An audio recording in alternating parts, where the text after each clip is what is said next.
On the afternoon of November 12th, 2024, in the small town of Flagler, the peaceful atmosphere was shattered when a white SUV slowly rolled through an intersection. The vehicle drew all eyes not because of its elegance, but because of the dents and scratches covering both sides. The police, noticing the vehicle matched the description of a car involved in several hit-and-run accidents, immediately turned on their flashing lights and ordered the driver to pull over. "Good afternoon, ma'am.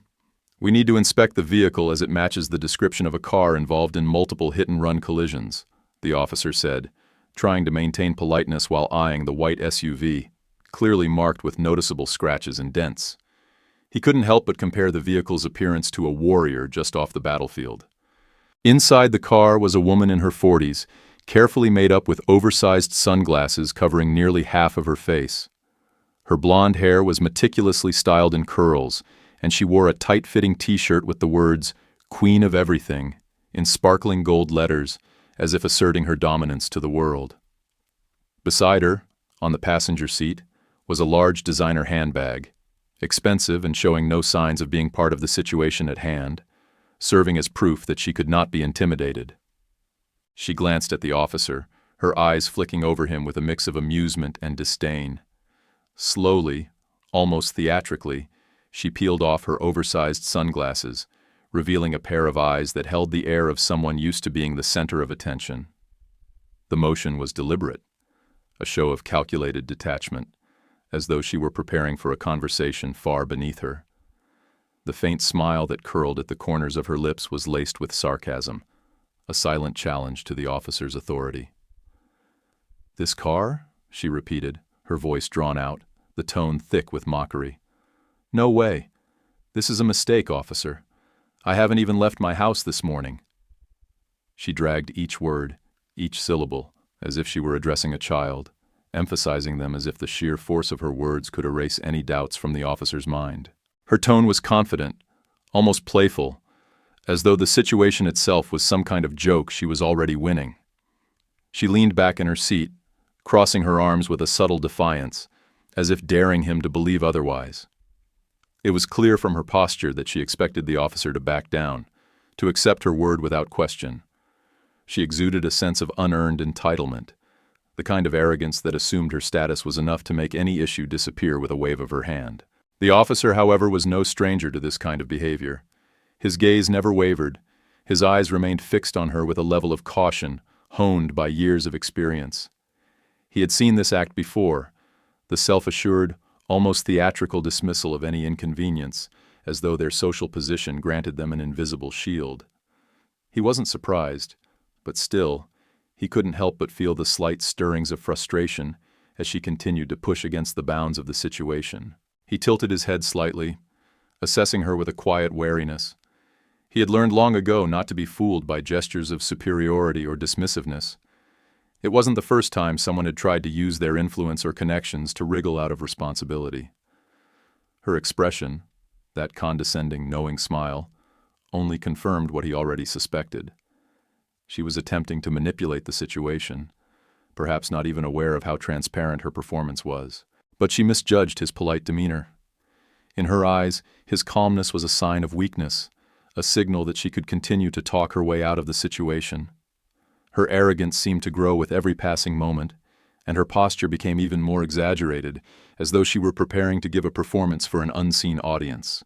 To solidify her stance, she leaned forward slightly, her lips curling into an almost imperceptible sneer. "I have a brother who's a military police officer," she said, her voice dripping with self-assurance, as though the mere mention of her family connections could settle the matter. "One phone call, and someone will be here immediately. I'm sure you don't want that to happen." Her tone was full of threat, but it was masked in the sweetness of someone who thought they were above reproach. She sat back in her seat again, an air of finality in her actions, as if the matter was already closed. In her mind, she had already won. Her words, laced with such casual confidence, were meant to unsettle the officer, to make him question his resolve. But the officer's expression never shifted. He had seen countless individuals wield their connections like weapons, as though relationships and status could dictate outcomes. He had learned not to be intimidated. His response came slowly, measured. "Ma'am, we're just doing our job here," he said, his voice calm but firm. "We are asking for your cooperation to clear up a simple misunderstanding. No one is accusing you of anything at this point." His words, though polite, were edged with authority. He was no stranger to these games. He had dealt with people like her before, and while he understood her attempt to assert dominance, he also knew that her attempt to turn the situation into one of privilege rather than law was both futile and misplaced. But her expression only hardened at his response. She was used to being in control, to twisting situations to fit her narrative, and his unwavering composure unsettled her. She bristled at the officer's calmness, believing it was nothing more than a temporary lapse of understanding, one that would dissipate once she reminded him of her importance. But instead, he stood firm, and that only spurred her to escalate her defiance. As she sat there, her posture grew even more rigid, and her eyes flickered with a mix of frustration and stubbornness. She wasn't ready to accept that the game was already up. To her, the officer's lack of visible unease meant nothing. Her next move, of course, was to pull out her ultimate card, her brother in the military police. It was a strategy she'd used before in countless encounters. After all, what was the point of knowing powerful people if not to wield them like a sledgehammer in moments like this? "I'll have my brother call you," she added, her voice quieter now but still tinged with an unmistakable air of finality. "He can sort this out in seconds. You don't want to make a mistake, do you?" But again, the officer did not flinch. Instead, his calm gaze met hers with a subtle shift of determination. "We're not here to make mistakes, ma'am. We just need your help. It'll only take a few minutes, and if there's no issue, you'll be on your way." This time, her smile faltered, just slightly. For a brief moment, the mask of superiority slipped, but only for a fraction of a second. She was starting to realize that this encounter wasn't going to play out the way she had imagined. The officer wasn't responding as expected. But instead of accepting that, she doubled down, pressing further into the territory of arrogance and entitlement. "I know my rights," she snapped, the facade of civility cracking slightly. "You can't just keep me here without a valid reason. I demand to speak to your supervisor. Now." Her words dripped with the kind of entitlement that believed rules didn't apply when you held the right connections. The officer stood his ground, no sign of agitation in his stance. His experience told him that this would be a battle of wills, and while she might believe she was in control, the law was what ultimately mattered. As her voice grew louder and her demands more extravagant, it became clear that her plan was crumbling. What started as an attempt to dodge responsibility had turned into an escalating spectacle, one she believed would end in her favor. But in the end, it was her own arrogance that would seal her fate. The officer smiled politely but firmly, his calm demeanor betraying nothing of the mounting frustration he felt. He had dealt with people like her before, individuals who believed that power, connections, and a loud enough voice could shield them from the consequences of their actions. They were often quick to demand attention and deflect responsibility, convinced that bending the rules to their advantage was their right. And yet, no matter how often he encountered such behavior, the officer couldn't help but feel the quiet stirrings of impatience when it came from someone so blatantly indifferent to the process. His training and experience had taught him patience, but he also knew the line between politeness and weakness was a fine one. As he spoke, his voice remained measured, a blend of courtesy and authority that he hoped would disarm her attitude. "We fully respect your rights, ma'am," he said, his tone steady and unyielding. "But our request for your cooperation is simply to help us clarify things quickly." It was a diplomatic response, one that allowed him to maintain control of the situation without escalating it further. But as soon as the words left his mouth, he could see her reaction. She was not about to let him off that easily. She maintained her rigid stance, her body language as impenetrable as a wall. She shrugged nonchalantly, her movements exaggerated for effect, as though she had just been told a tedious story she had no interest in hearing. Her eyes, though hidden behind her sunglasses, conveyed all the disdain she felt for the officer's calm approach. She leaned slightly forward in her seat, her chin tilted high in defiance as she looked him up and down with a piercing gaze that dared him to challenge her further. "Well then," she said, her voice dripping with superiority. "I think you need to call your boss here, not bother me." The words were laced with condescension, as if she was doing him a favor by even allowing him to continue the conversation. To her, he was just another insignificant obstacle in her day, one she could easily dismiss with a wave of her hand and a few well-chosen words. The officer, unfazed by her challenge, knew this wasn't the time to engage in a battle of egos. Instead, he calmly repeated the next step in the process. "We need your identification," he reminded her, his tone still calm, but now carrying a subtle hint of firmness that was impossible to ignore. He wasn't asking for permission. He was simply laying down the facts. He was here to do his job, and no amount of bravado was going to stop him from doing so. The woman's expression hardened, her lips curling into a mock smile as she let out a short, derisive laugh.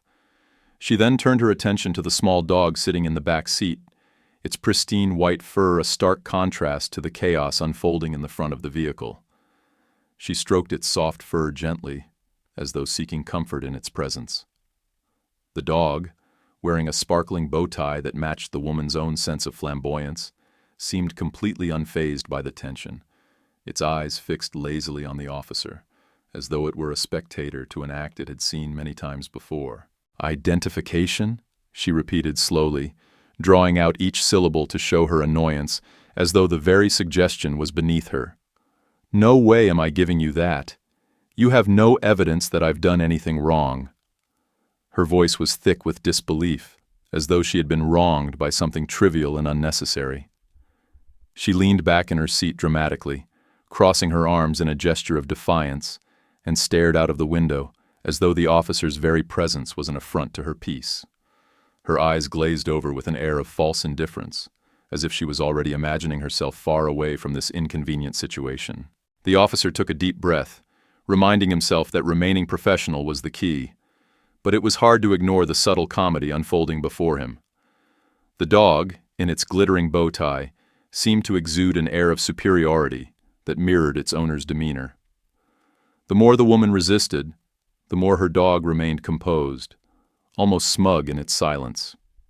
Its gaze was steady, as though it too were watching a performance, and its posture hinted at the same kind of calm confidence the woman was desperately trying to project. "This is an infringement of my rights," the woman continued, her voice rising as she stroked her dog's fur for reassurance.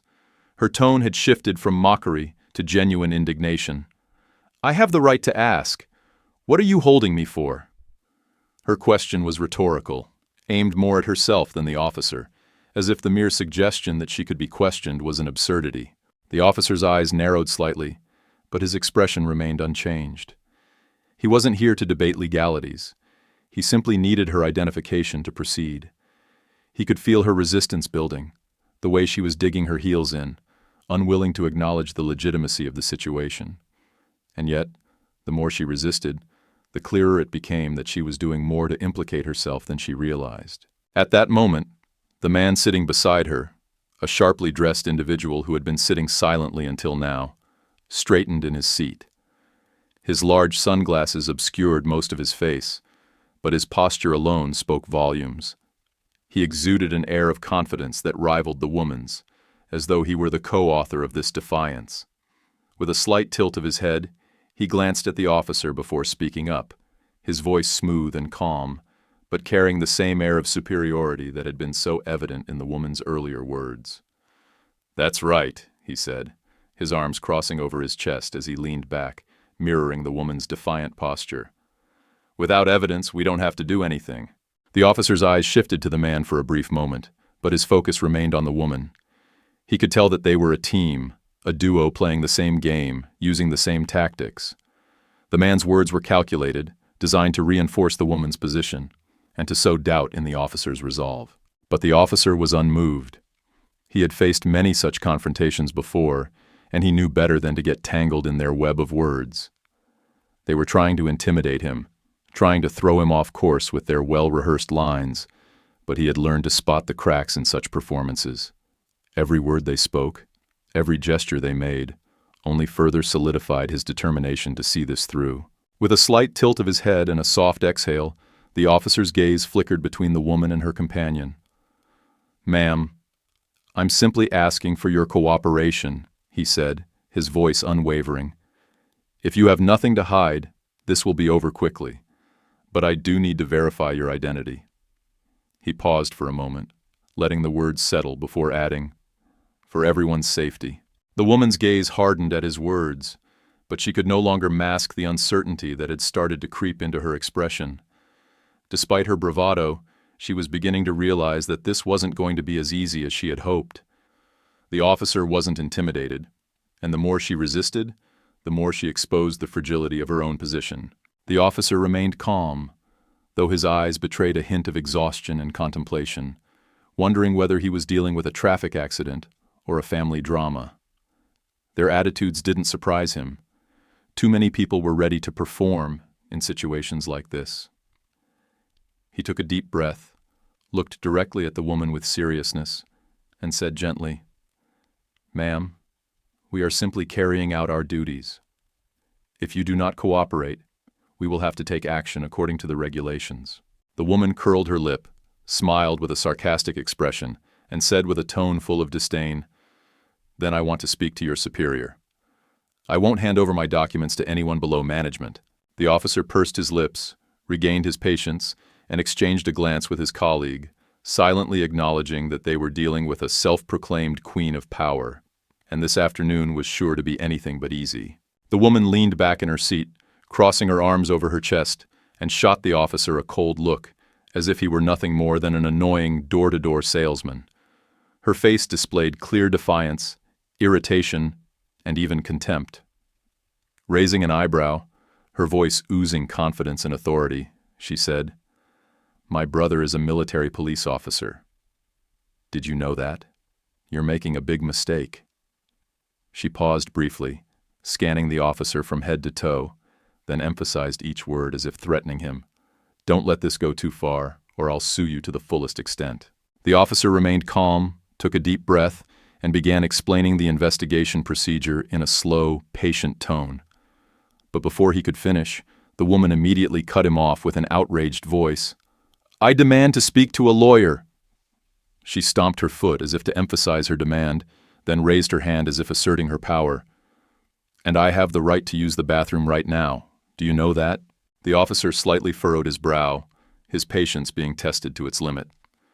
He lowered his voice and politely reminded her, "Ma'am, we suspect there is the smell of alcohol coming from your car. We require you to take a breathalyzer test." The woman laughed dismissively, leaning her head back as if she had just heard something absurd, and winked at her companion sitting beside her. "The smell of alcohol? Really? It's just whiskey-scented perfume. You guys clearly know nothing about fashion and fragrance." She sniffed as though she had uncovered the officer's weakness, then looked at him with a mocking gaze. Despite her strong objections, after several requests, she reluctantly stepped out of the car. But instead of performing the test seriously, she staggered as if she were on a dance floor, laughing loudly, throwing the officer a challenging look, and beginning to improvise a dance routine, spinning and swaying to a rhythm only she understood, completely forgetting that this was a sobriety test. The officer took a step back, his eyes briefly meeting his colleagues. They both silently acknowledged that they were witnessing an unbelievable performance. "Please walk straight for us," the officer tried again, his tone losing its patience. The woman responded with a snap of her fingers and a condescending smile. "Walk straight? I've been walking straight my whole life. Now I need to mix things up a bit." She continued to dance, her shiny high heels sparkling under the streetlights, her eyes gleaming with enjoyment as though she were a diva on a grand stage, ignoring the circumstances around her. Now tired and confused, the officer thought to himself that this might be one of those cases he would never forget. And deep down, if he could, he'd gladly hand her the self-proclaimed crown of power she so confidently wore, as long as this performance ended sooner. In this passage, the tension between the woman and the officer reaches its peak as she continuously resists, revealing a character who is arrogant and deluded about her influence. The officer's eventual decision to handcuff her after repeated failed attempts at persuasion not only highlights her uncooperative attitude, but also exposes her lack of self-control. The image of the woman angrily shouting for the officer to ask her mother how he should treat a poor, innocent woman is both humorous and portrays a character who is both arrogant and out of touch with reality. This line, meant to evoke sympathy, only adds to the absurdity of the situation, causing readers to laugh while shaking their heads in disbelief. Meanwhile, the contrast of the dog calmly sitting on the leather seat in the back provided a wonderfully humorous highlight. No matter how tense the situation was around it, the dog remained perfectly still, as though it were enjoying a performance rather than being swept up in the drama created by its owner. This image subtly pointed out the irony that while the woman continued to protest, her loyal companion sat unfazed, a silent message that excessive resistance was ultimately futile. The story ends with the image of the woman being handcuffed and placed into the police car, still screaming and protesting, believing she was innocent and that her power would overcome everything. But reality proved the opposite. No one is above the law, no matter how special they think they are. While her loyal dog quietly remained seated, calmly observing everything, she was forced to face the consequences of her disrespectful and uncooperative behavior toward law enforcement. The lesson to be learned. This story reminds us that arrogance and pride, especially when confronted with responsibility, only lead to unfortunate outcomes. Respecting the law and behaving appropriately are the foundations for people to live in peace and fairness. You can be proud of yourself, but pride should be sincere and limited. Otherwise, the price you pay may be greater than you ever imagined.